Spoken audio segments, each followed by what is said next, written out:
Hello, everyone, and welcome to the Playbook for Leaders and Entrepreneurs. The job market has never been more competitive. Graduates today are facing increasing challenges from rising employer expectations to the demand for new skills, and applying for jobs can feel like a daunting experience. That's why today we're joined with Peter Fox, a career advisor at Durham University, one of the top 5 universities in the UK. He has an extensive experience guiding students and graduates towards career success.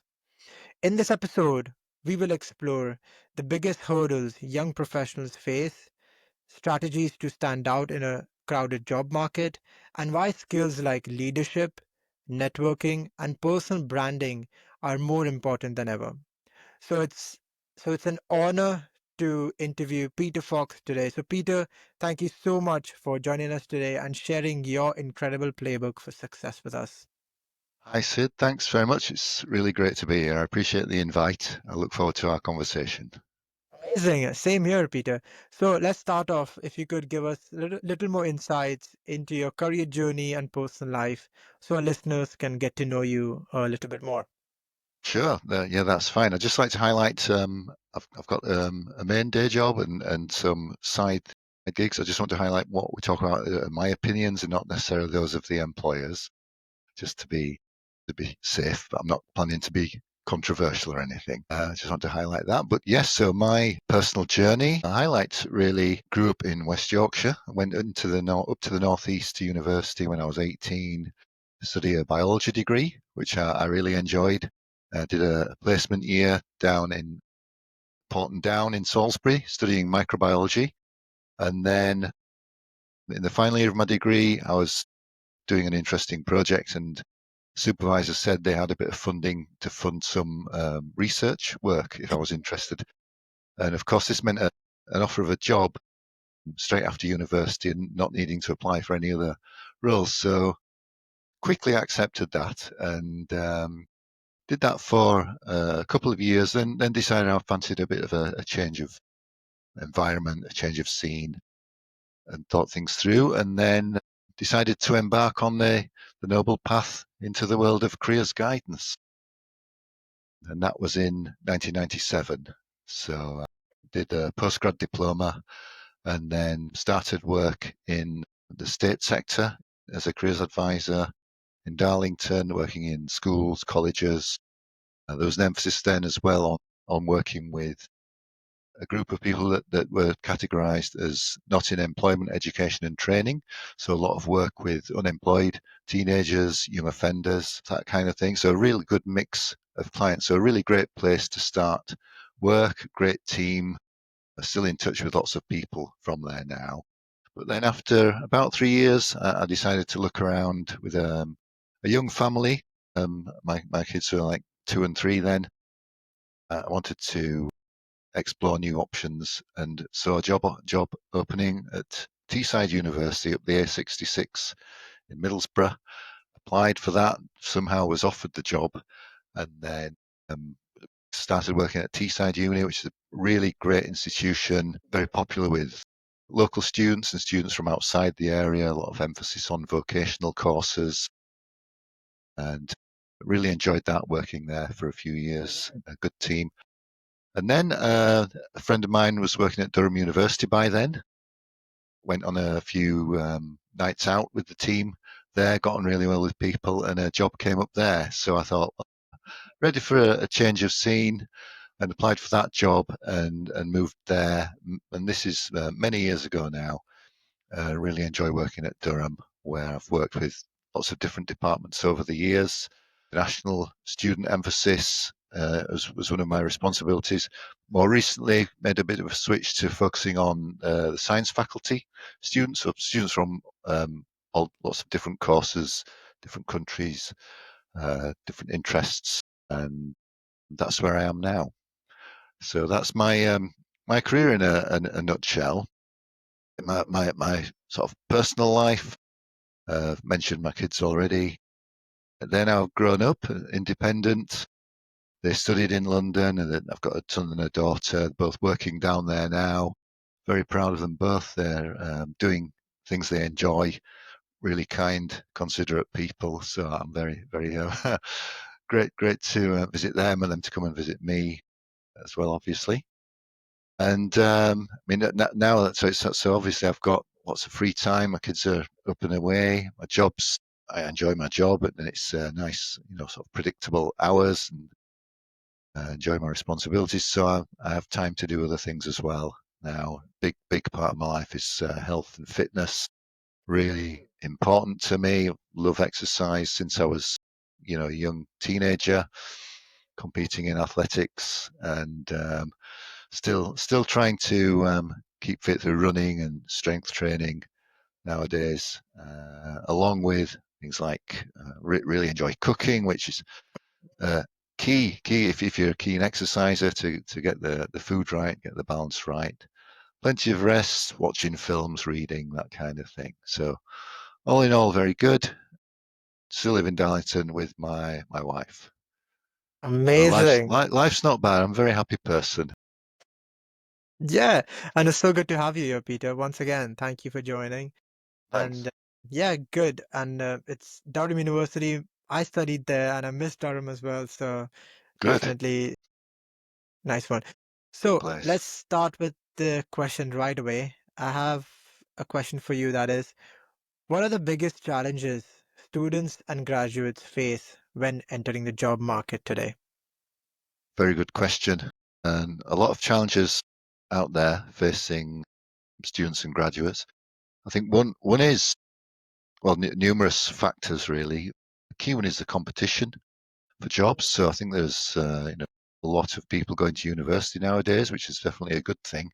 But a lot of people chasing not just graduate jobs, but internships, placements, which often lead to graduate job offers as well. So lots of competition there. I think people put themselves under pressure to make a decision because there's so many different options out there. So students can go in multiple directions. Whatever they've studied, they've got a good mix of different possibilities in the job market. Pressure to succeed from themselves, potentially from families, pressure from peers that may not be expressed openly, but if everybody's applying for things, it's that pressure that comes with that. And unfortunately, high volumes of rejections as well, which is a natural part of the job application process. But we're meeting, students who are, they're very capable and very determined, but applying for sometimes 100 roles and getting a handful of interviews or assessment centres and ideally several offers from that. So it's quite normal to suffer a lot of rejections. And for these students, it's often the first time they've really experienced that. So they've worked through school, college really hard, really a lot of determination. They knew they put in a certain amount of effort, they're likely to get the grade they need.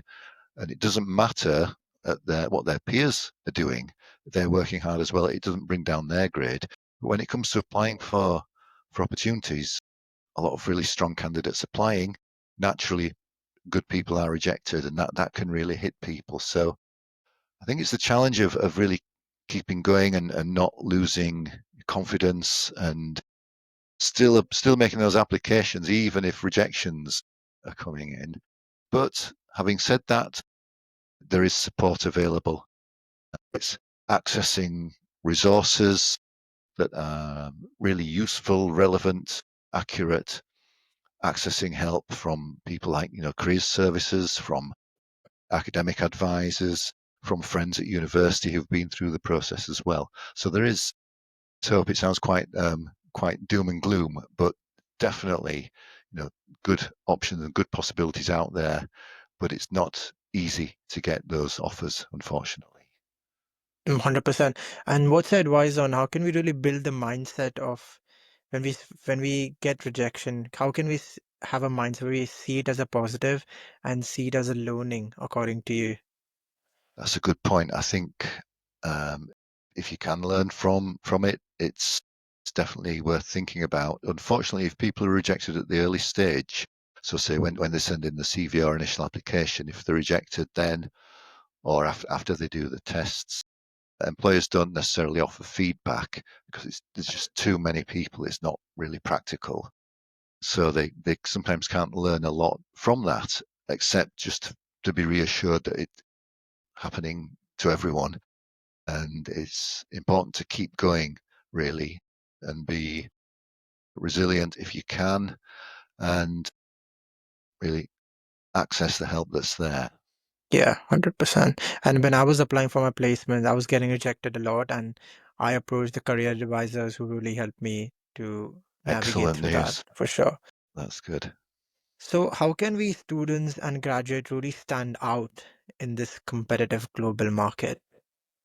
That's great. It's really crucial, and there's quite a few things they can do. Fortunately, people sometimes think, oh, everybody will be doing this or everybody will be doing that, and in reality, not everybody takes the steps they need to have the best chance of success. So even if you hear a job may attract typically 40 or 50 applicants, can be quite a good chunk of those won't be really strong competition. There will be good, a lot of competition, but you can still stand out. And I think ideally gaining some sort of relevant work experience is a really good move. I mean, this in itself can be very competitive.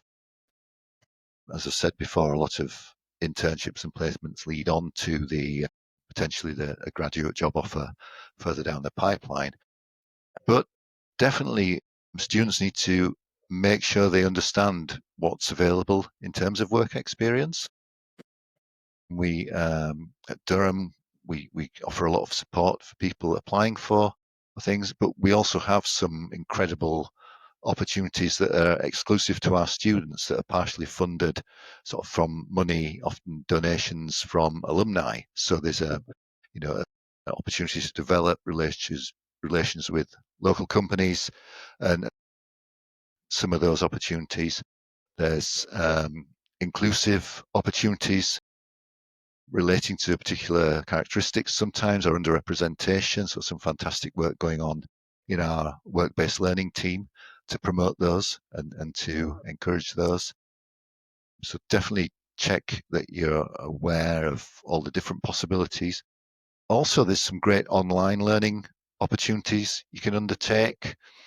We subscribe to a platform called Forage, and that is an opportunity to complete various exercises and tasks that are set by employers. And then that is assessed by an AI tool.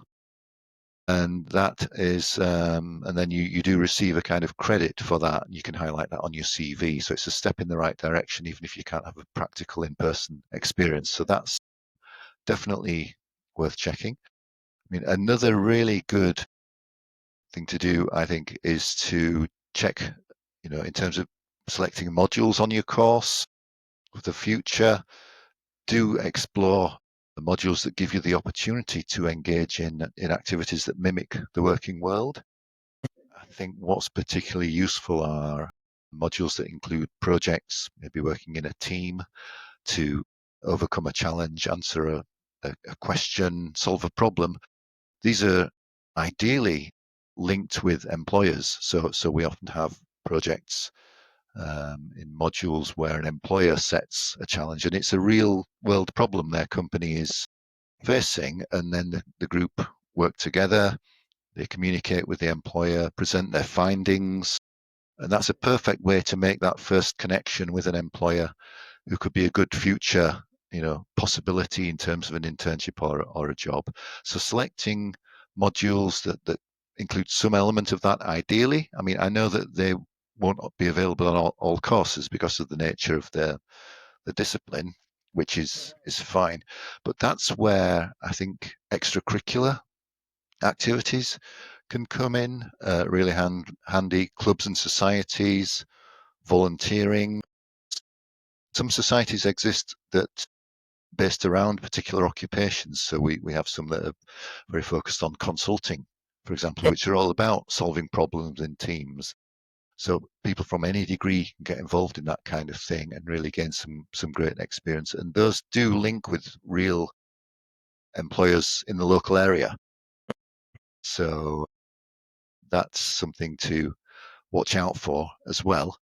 And sorry, there's lots of points on this No, it's answer, but there's a amazing. lot of things students can do. I mean, in the age, the way the world we are at the moment, we're in a digital age, more so, and that's just getting more and more advanced and involved with every passing day. So I think engaging in courses that ensure your digital skills are up to scratch. If that's not a key part of your course, I would say do engage in any additional learning you need to in terms of things like being confident in even things like using Excel, PowerPoint, or the equivalent, understanding data, how to analyze data, definitely develop an understanding of how AI can impact the sector you're interested in. So it's typical in job interviews to be asked, what impact will AI have on your role over the next 5 years, that kind of thing. So it's a central element really of society. So it's definitely good to be aware of that. Really, the overall aim of all these points is to allow candidates to really optimize their application techniques. So to have a CV that's well constructed, so accessing the resources to allow them to do that,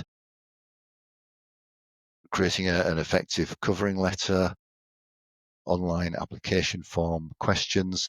So really the key thing to achieving an offer is being able to explain why you're interested in this, i.e. the company and the job role, and why they should be interested in you through your evidence of your skills, attributes, knowledge. And that's done throughout the whole of the process, not a single element of that.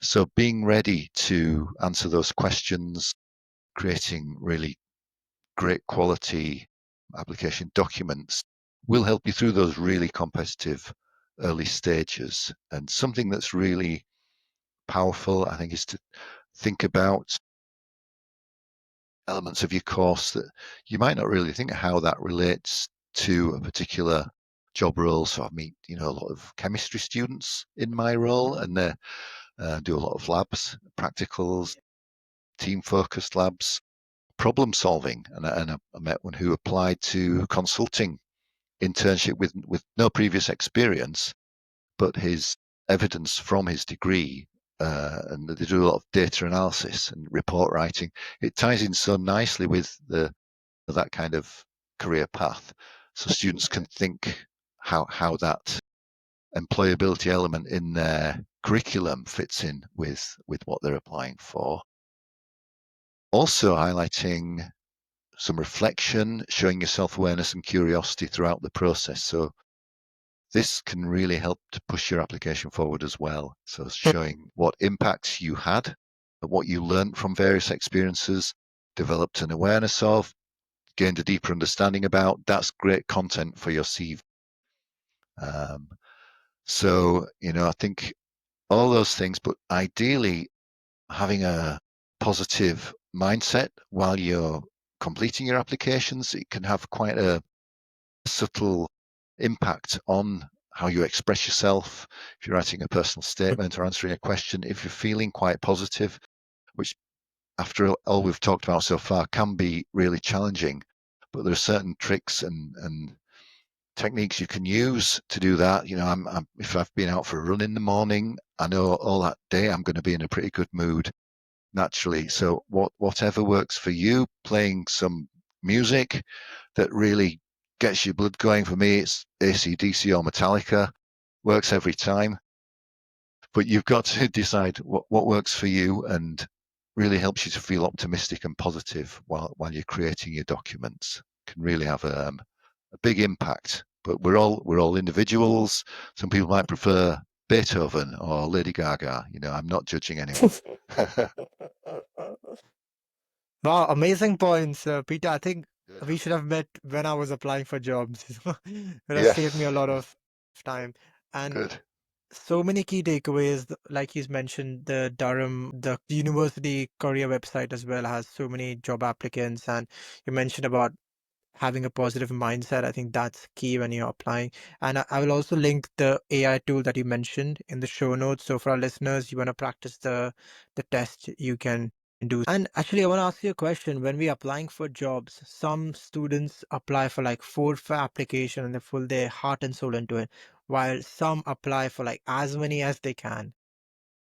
Go. So what do you think? What is a good approach to take according to you? That's a great question, and we do often get asked, how many should I apply for? And I say there's no definite answer there. I mean, occasionally you meet someone who applies for one job and gets an offer, but that's quite rare.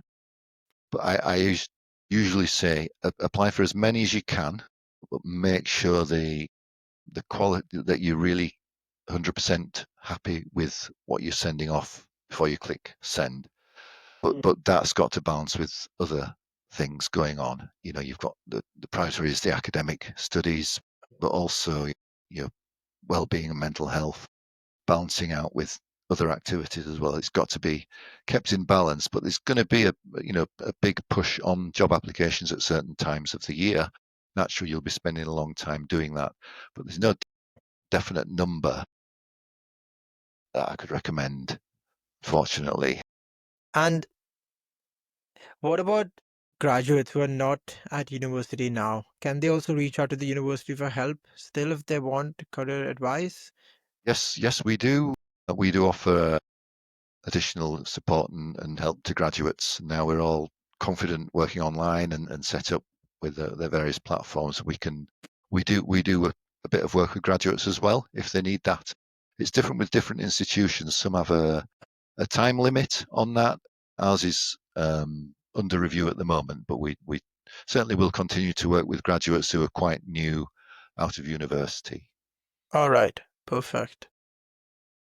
So, how has the shift towards remote and hybrid work affected the graduate job prospects and career planning of students?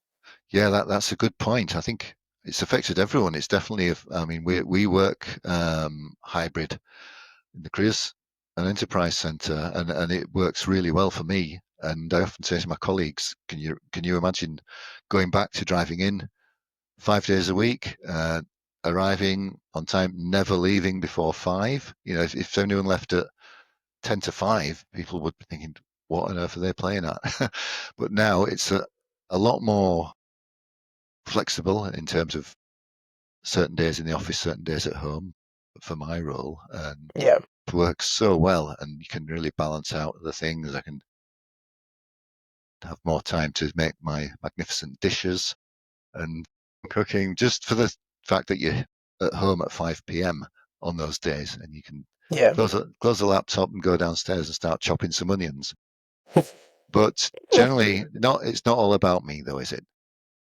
For graduates, I think it definitely varies by employer. I think I believe a lot of employers, if it's feasible, they offer hybrid working, and they know that that's what the candidates want a lot of the time.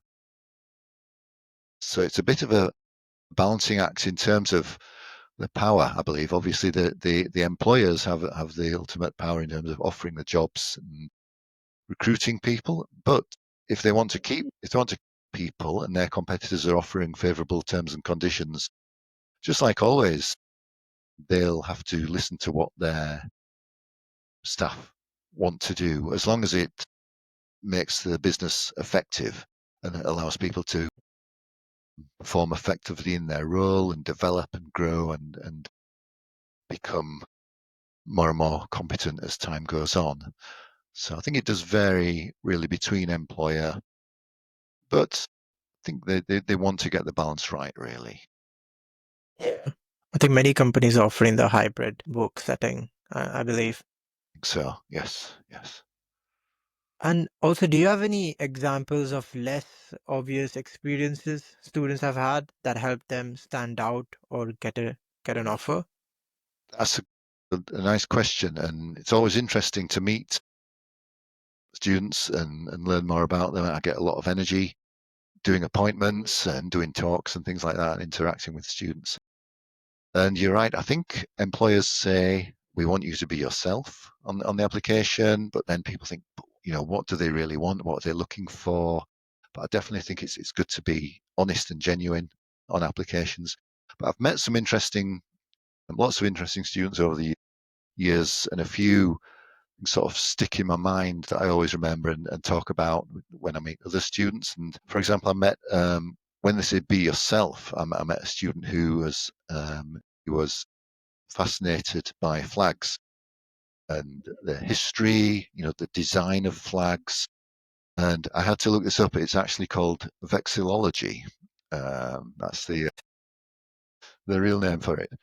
And he could identify and describe over 100 different flags. If somebody said, Wow. say Tanzania, he would be able to describe it. Or if you showed him a flag of a certain country, there's a good chance he could describe it. And he said this came up in a job interview, and he was talking to the employees, and they were really interested just because they'd never seen it before. And I think I do often hear employers say, when we talk to them at events and career fairs and things like that, they say they really like candidates who are very passionate about their studies, but also equally passionate about anything outside the studies as well, whatever it is, or it's sport or music or hill walking or flags. And Yeah. they really like to hear about that and that enthusiasm and the passion. And even if you think it's a bit irrelevant, that can be a way to be remembered in an interview in a good way. And I think the funniest ones I heard was a, a person he'd been on a gap year in Australia before he was a student, and he was applying for internships, and he had on his CV 6 months as a kangaroo herder in Western Australia. And I said, "Tell me more about this." And he said, "Oh, I didn't know if I should put that on the CV or not." I said, "It sounds fascinating." And he told me more. And he was actually flying a gyrocopter on a kangaroo farm, which is like a little helicopter, Wow. rounding up the kangaroos along with some of the other people there. And he said it was really difficult because you can't hover in a gyrocopter. You can only go forward or left or right. So he said he crashed a couple of times, but because he stuck with it and he showed his determination, the owners of the farm gave him a lot of respect and said a lot of people can't cope with that, and became very competent. And I said, get the detail on your CV. It's it's amazing and it's very interesting. And he did that again. He told me it was highlighted in the interview as well, and they were fascinated as I was by it, really. And I think sometimes, another memorable thing is it's good definitely for students to be open to looking at different sources of information or different situations to actually secure some sort of internship potentially, or to learn more about a graduate job. So don't just depend on talking to people who come to our fairs or do talks and presentations at Durham, which we're very grateful for. We get a really good mix of different sized companies, different sectors. But I was talking to a student once, and they were really into bridge, the card game bridge, which I know nothing at all about that, but they were playing in an online competition against a team. This was outside the university, just a separate team they were in. And it was like a online tournament where they went into separate rooms to play different rounds, and then the winners would play the winners, that kind of thing. And their game finished early, and she got chatting to one of the people that she was playing. Oh, what do you do and things like all this. And she was a physics student, and this person she was playing was a physics grad from somewhere else, but he was in a tech consulting firm, and he's just saying, "Oh, we're recruiting interns actually at the moment if you're interested." So she sent a CV and got an offer of an internship there just because she happened to be playing on an online bridge competition. So it's jobs just pop up all over the place when you least expect them to. So it's good to be open-minded, definitely, about that, about how you find things. explore all the options. That's the key. Yeah, very well explained. And being yourself makes us stand out, anyways. Good point. So, how important it is for Gen Z workers to build personal brands online using platforms like LinkedIn and social media, and how can they use these platforms effectively for career growth, Peter? Because nowadays social media is rising, and so many career opportunities are there on LinkedIn and social media. So, I want to know what's your advice on this one. Very good. Yeah, I mean, I'm a big fan of LinkedIn, definitely, Yeah. and I definitely recommend students create an up-to-date, accurate account with the details of. Yeah, Sorry. even employers who are now in a company, even if you're progressing within that, make sure you're updating your LinkedIn for sure. Good point. That's good advice as well. So that's definitely good, and it does allow you to highlight, your experiences and your um, course you've done and your extracurriculars, but also you can follow various companies, and if they post anything, it will come on your timeline or in your notifications. So a company might only indicate they have an opportunity on LinkedIn to avoid the costs of advertising elsewhere. So it's definitely good to have that presence. I mean, other platforms as well can be useful, and there's some are very popular. I think it can depend on what you're applying for, and if that's a feature of a certain sector or role, things like marketing and PR, quite public facing. If you've got quite an impressive Instagram page yourself or content in some other way, that can be a very positive thing to offer. For other roles, maybe very corporate roles, finance and business, may not be as important really to have an Insta page or that kind of thing.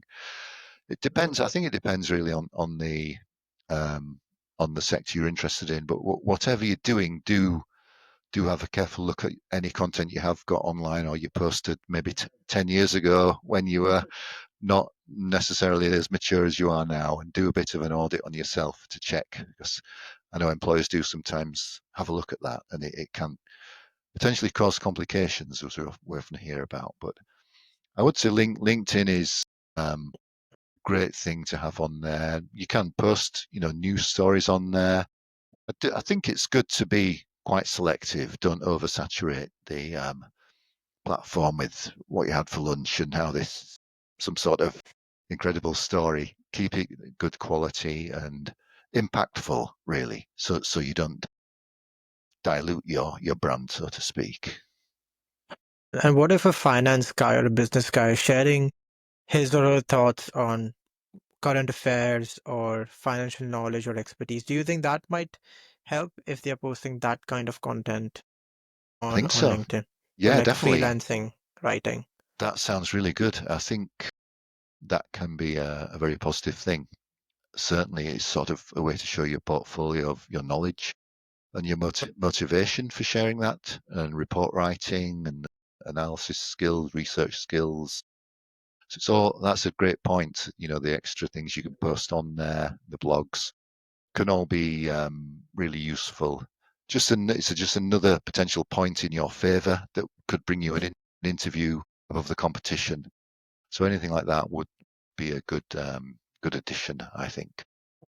I think other idea came to my mind is also interacting with other similar, employers who you're interested in interacting on their post. I think might help as well for you to get seen. That's another point. Definitely.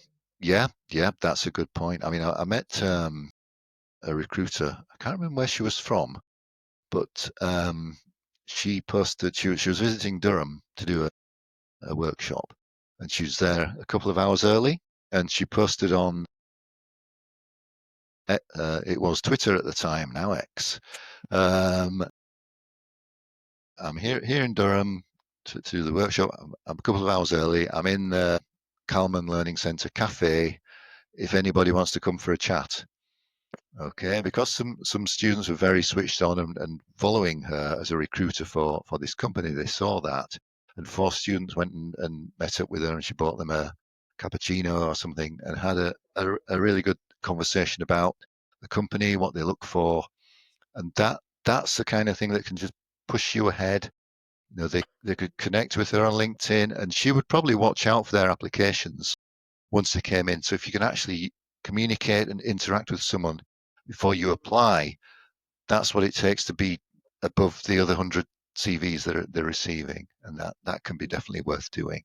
100%. And another question on what's your advice on if we are talking to a recruiter face to face, what interpersonal skills we should develop as students or leaders that we come across well? Yeah, Any that's a good advice on that that? no, that's good. I mean, this is great because we often are asked, what should I do at the career fair? What should I say? That kind of thing. And so definitely, if you think there's an opportunity to meet and potentially talk to an employer, recruiter, definitely do your research on the company if you're interested in them, why you're interested in them.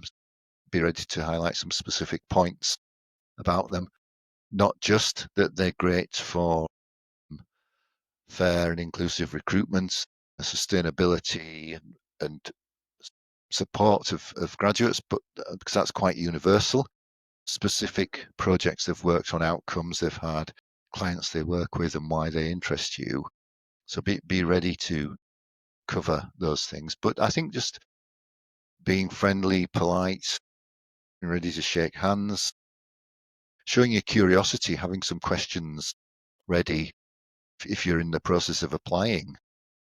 Say what are the key things you look out for in a good application, and just show that you really want to get the most out of the interaction and give yourself a good chance of success while creating a positive, friendly impression, I think. Great point. Yeah. I think I was gonna ask you a question like, should we like connect with that recruiter after as well? Maybe set up a coffee catch up if we met them in person. Do you recommend that or it comes off too pushy according to you? I definitely recommend connecting. Yes, yes. I mean, it's okay if you're in the meetings. You could say, "Is it okay if I can send you a connect request?" And I'm sure they'll say yes. If they don't want to connect, they'll just ignore you. But they probably will connect because they really want to attract, the strong candidates, someone who's motivated to monitor their account or follow them and take any opportunity to meet up and converse is likely to be a good connection. I mean, it's already possible that students will have connections in various companies anyway. So if you might be at university and join a club or society in your first year, get to know some of the second, third, or fourth years there. You may already connect with them on LinkedIn, but then you'll move up, they'll leave and get a job. So now you'll automatically have connections in various companies around the UK, around the world. Yeah. So it's really powerful. I mean, in my experience, our alumni are very positive, happy people, such as your good self. Thank you. I think because on the whole, people have a great time at Durham University. It's a great place to be a student. Outstanding careers advice is available, but 100%. I think then when they leave, if a student contacts them, the first feeling is Durham University student. Automatically, I had a nice time there. Yeah. Quite a positive response. If you really disliked where you studied, you might not want to know anything about it. You might want to distance yourself, unfortunately. But generally, from Contact Alumni, we do insight events where we have panels of alumni online sharing their experiences, and it's quite easy to find speakers who are keen to come and talk about what they did at Durham, what helped them succeed, what they're doing now, how to make that transition. So definitely connecting with alumni is a good approach, and connecting with recruiters as well. Good thing to do. Yeah, so many great points, Peter. Thank you for sharing. 27 years of knowledge squashed into an hour, just about. And I think now let's deep dive into leadership and business as well. So, how do you define career leadership and why is it important for students to develop leadership skills early? That's a good point. Now, I don't know if I'm the right person to ask this, as I've never managed anyone in my life. I've never been in that position, but I'm happy with where, the path I've took. Obviously, you become aware of this working with students, and I think it varies really in terms of the role that people are interested in, and often you do see leadership as a skill that employers look for. Even if a graduate or an intern moves into a role, they're not immediately managing others. It's a lot longer term prospect really for the employer. They will become the leaders and the managers of the future in their organisation as they naturally progress and move up. So they do look for that potential, I think. But sometimes students get a bit worried and think I have to be the captain of the hockey team, or I have to lead this society or that society, and that's certainly a really good thing to do. But I think good leadership can be simply about supporting someone through a process, sharing knowledge you have that other people don't have, so that they're then enabled to complete a task successfully. So it can be quite subtle in how it's demonstrated, and employers are open to a variety of types of evidence relating to this. So you don't have to suddenly, get promoted within a society or whatever. It could be in a team project on a course if you are involved in completing a certain part of it and then showing the others how to do that. I think that's strong leadership. So I think there's definitely flexibility there, and then employers can spot that and nurture it once you're with them. And as you complete your training and development, that can be something that's really developed in a positive way. Yeah, 100%. Truly believe like at university we have to put ourselves out there to go to societies, go to events and try different things. And also like within our modules we have group team working projects, so that's another way you can show your leadership skills. So yeah, great points, Peter, for sure. When we talk about team projects, I always smile because I always hear students saying it went okay, but there's one person who just never turned up. They didn't communicate and this and that. I'm thinking, welcome to the real world. This is something to. It's good when things don't always go right. 'Cause it's something to say how you overcame that. How you supported Yes. people, that kind of thing. And I think those are classic interview questions that I've been asked as well.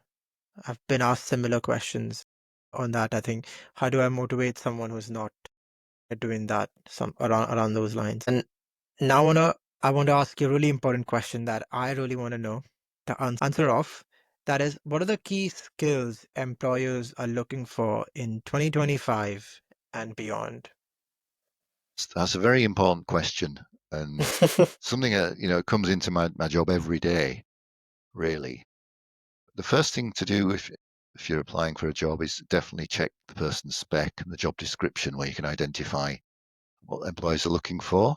But I think we consistently see communication, teamwork, and problem solving as usually the top three listed there. And that's been the case since as far as back as I can remember.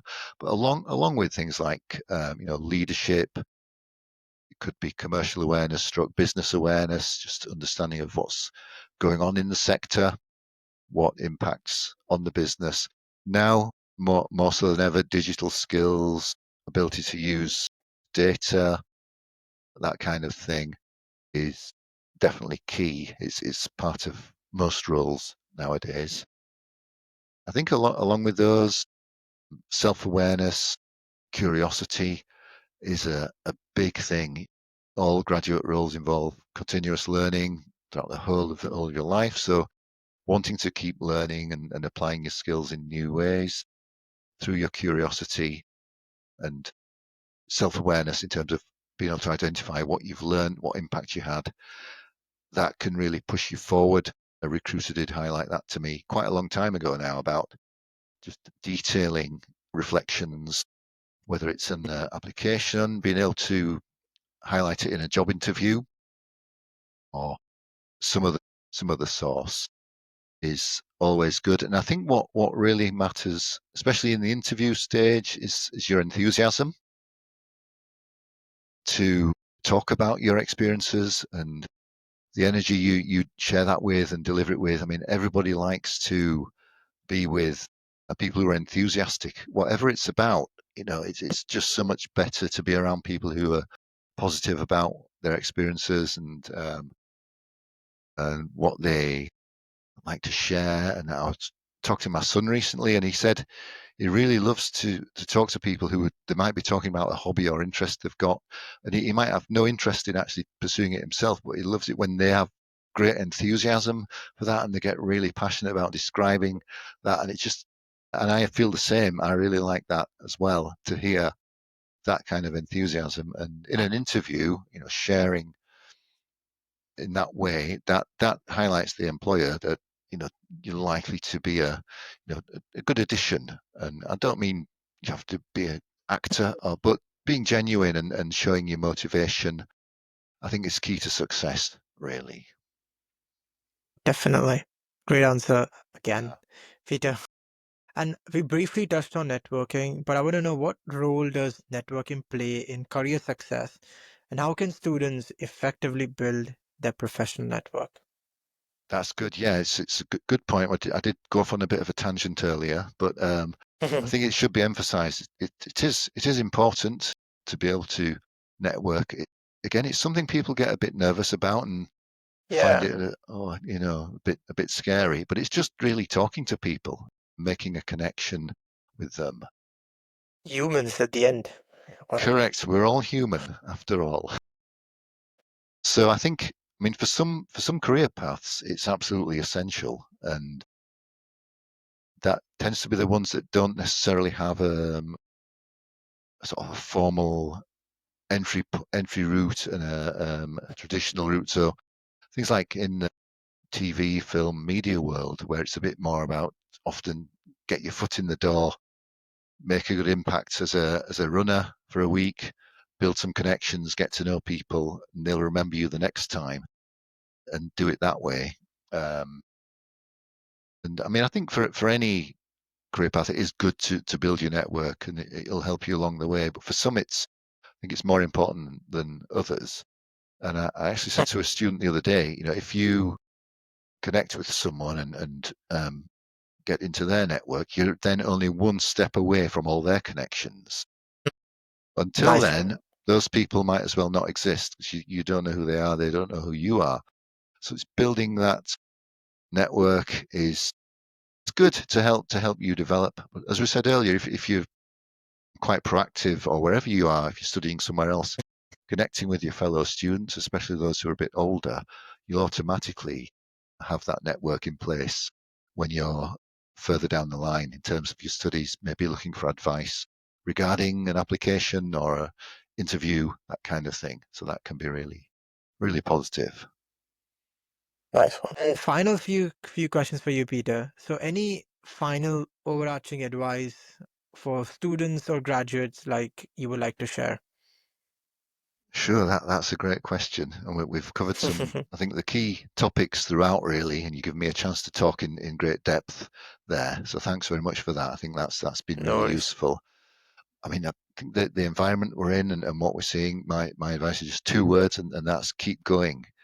And I do say this to students who are facing a few rejections and struggling a bit, but it's something I can confidently say will work. Keep applying if you've got the energy, the time. Because I always say, this time last year, you were maybe in the first year. People who are now in the final year were in the same position, and I met a lot Yeah. of people, and I said, keep going, and a lot of people do get those offers eventually. It just takes time. So that's a key thing. But definitely, say seek support if you need it. It could be from the careers centre, from our resources, from one of my colleagues in a different team. But definitely, if you're feeling overwhelmed, miserable, get some support from the welfare teams. There's a brilliant setup at Durham. We've got counselling service open to all students, but also welfare officers in the colleges, throughout the college system. Also, I was interested to find out the other day, there's in the different clubs and societies, most of them now have a welfare officer. So even in the Dungeons and Dragons Society. There's a welfare officer who people can go to if they're not feeling great for some reason, as in the sports teams and things like that. And then they all receive training, and if they can't help the person, they'll signpost them to someone with more experience. So ask for help if you need it. And I suppose there's a lot of pressure on people seeing, the employers coming to the fairs and things like that. But there's a lot of opportunities and companies out there. There's, the SME sector, small and medium-sized enterprise. This is something in the last few years at Durham we've really expanded our relationships in this field, and we've got lots of great SMEs. We had an SME Careers Week last term, so a career fair with SMEs, and by definition, that's 250 or fewer employees, and so that's a medium size. A small size is 50 or fewer, and I believe a micro size is 10 or fewer. And the way the kind of new companies developing, especially in the AI tech sector, they're virtually all SMEs.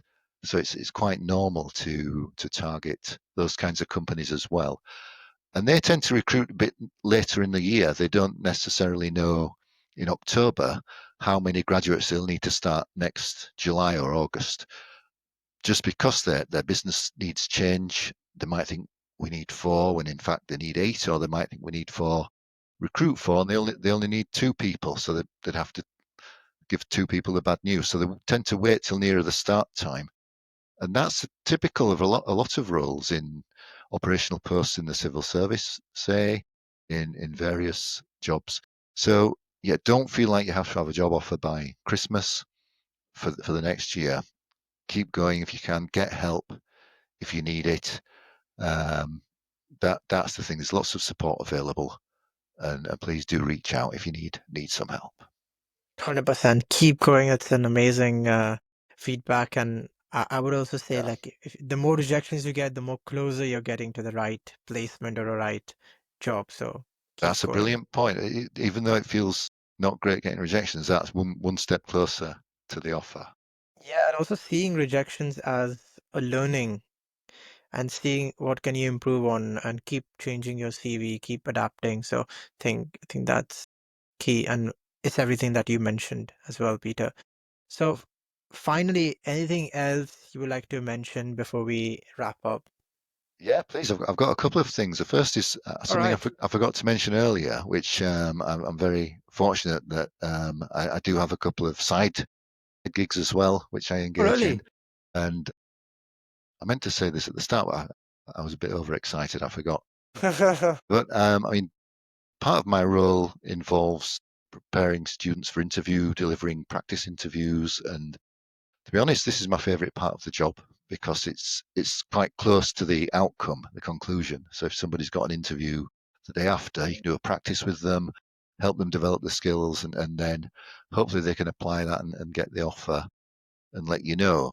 But I also have the opportunity to do this in a separate organisation called CV Guru, which is run by a lady called Emma Alkerwee up in Scotland, and she is the CV guru. She's a big name on the scene, but I do the interview practice, interview coaching service as part of her organisation, which I really enjoy. And this is quite different to my day job in that it's mainly with adults, so people who are, I don't mean the Durham people are children, but this is people who are quite a few years into their career path, all sorts of different sectors. So I really enjoy that, and it's good to help them prepare. And I've had some good outcomes in that role, which is great. And then I also do a bit of writing as well, very occasional writing, which I enjoy for sites such as Prospects, eFinancial Careers as well. I like to share my knowledge and put that out there. And it's always just something a bit different that I enjoy doing, and it's nice to see your name on the internet occasionally. Um, so those are extra bits I do on the side. Although I'm never overwhelmed. I don't do loads of extra hours. It's just more of a little bit of extra holiday money, to be honest. It's nice. And then the second thing I wanted to talk about is quite different and separate. but really I'm a long-term blood donor, blood platelets and plasma donor for the NHS. All Really, right. really, really enjoy this. I just wanted to mention it and really promote this as an option for people if they're interested in finding out more how to get involved in this. You can look on blood.co.uk, and it's just a fantastic way to volunteer. It's a very time efficient way to make such an impact. You literally do save and improve lives. You know, people who've had accidents, difficult childbirth, people who are getting treatment for cancer, their capacity to produce blood cells and platelets diminishes because of the chemotherapy and various treatments. And that's people all ages, you know, babies with cancer. Yeah. You can't argue with that really, can you?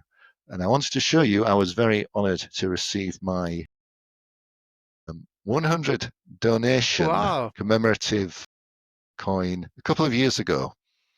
So they really do make you feel special when you hit those milestones and send you nice certificates and Wow. key What a rings great and thing to whatnot. do. So if anybody wants to do that, please do it. You won't regret it. You've got to make that first donation to make all the others possible. So do think about that. Blood.co.uk. Have a look today. Nice. Thanks for letting me promote that. I really appreciate it, Sid. No, no, all good. It's for a great cause, so no problem. Your answer made me think of a question now to ask you because you mentioned interview skills. So I have to ask you, what makes a great interview with someone? What skills are needed to develop to have a great interview or to succeed in it? Yeah, that's a good point. I think that the main way to succeed is really just lots of preparation, and that means being ready. I mentioned the points earlier, being able to explain why this job, why this role, and why you. So why you want them, why they should want you. And if you can answer those questions confidently and quite flexibly, I think you'll be ready to do a good interview. So, you know, why this company, very specific, unique points to them. So, you know, we've all heard of the big four, the big professional services firms. It's important, say, if someone's in an interview with PwC, to be able to explain specifically why PwC that wouldn't relate to Deloitte or KPMG or EY. So specific projects, topics, that kind of thing. Why this job, you know, why this role, that can often flummox people a bit. They get a bit stuck with that. But the employer's just really testing your knowledge of what the role involves so that you're aware of actually what the responsibilities are. But being able to explain why you feel you could be successful, you've got the potential to become successful in that role by your previous experiences, your knowledge, by awareness of what impact that role will have. So a good way to do it, I think, is people sometimes struggle. And I say, imagine if that job just disappeared overnight and everybody who did that job somehow disappeared overnight. That role wasn't there anymore. What would the impact be? So say with, you know, with we're talking about PwC, say professional services tax advisors, their clients wouldn't be able to access advice on tax, so they wouldn't necessarily be able to check that they were paying the right amount of tax, too much, too little. It might jeopardize the company's success. They might be at risk of prosecution. You know, say that role helps companies to operate within necessary legislation to pay the right amount. That kind of, so it's just showing your awareness of the role. And then why you, that means being ready to give evidence of the skills they're looking for, the attributes. A lot of people are aware of the STAR method, Yeah. situation, task, actions, and result for each separate skill or attribute they're looking for. But also, talked about a bit already today, reflect at the end. What did you learn from that experience? But you do need to be flexible within that as well. You may not be asked for specifically, tell me when you communicated well, tell me when you worked well in a team. It could be, what do you think are the three skills that are key to success in this role? So you need to be ready to talk through those in that way as well. And that, that's assuming the employers will use a competency Yeah. approach. More are moving away from that. Well, some are moving away from that into there's obviously technical interviews, which are long term being used for assessing someone's ability to explain technical terms and concepts, especially if they're going into a STEM role. But some employers are also using what's called a strengths-based approach. And this sounds similar to competencies, but it is in fact quite different. And it's more about assessing what you're naturally good at and what you enjoy. Okay, so you get questions in the interview such as what gives you energy, what motivates you, what's a successful day in your opinion. And it sounds like are you at some sort of self-help group or something like that with those kinds of questions? Really thinking deeply about yourself and what your interests are and that kind of thing. And employers really want you to be honest, just explain things. And I've met a few employers who use this and say it's really useful for getting to know people, checking they're the right fit for the organization. Um, and that can be harder to prepare for because there's an infinite number of questions, different questions they could ask. But for that, I do advise people just to really maybe print out their CV and just really have a good look at everything on there and slowly work through it and think, what did I enjoy about that? What did I do well? Whether it's a module they've done, volunteering, a job they've had, that kind of thing, just so they're ready. That information is there, ready to use in their mind when the interview comes. It's more of a conversation, and students sometimes I talk to them about this, and they look a bit worried. But in a study that was carried out, an employer used both competency and strengths based, and the people who did the strengths based interview on feedback said they actually enjoyed the experience more, gave a real account, honest account of their motivations and their interests, and got to know the recruiter quite well through sharing, their insights rather than really sort of memorizing an answer, which is good. It's good to be prepared. Employers are thinking sometimes, is that the real person? Is it, how do we know about this? But the strengths-based approach, you can really quiz people and drill down and get that information out of them. So, sorry, that was a long Quite answer. interesting. But Yeah. yeah, adequate preparation. There's plenty of information online about these things on things like the Prospects website, Target Jobs, for Durham Yeah. students, our resources as well. Um, and we have an online tool where you can do a practice AI. Because the video interview is a very common feature of Yeah. the application process. So every step of the way, I think, whether it's CV, the interview, it's always good to think who's going to be reading this, what are they going to be looking for, what are their priorities, and think about how you want to prepare and tailor and give a really good, strong account of yourself. Yeah, great answer, and quite a lot of golden nuggets in it.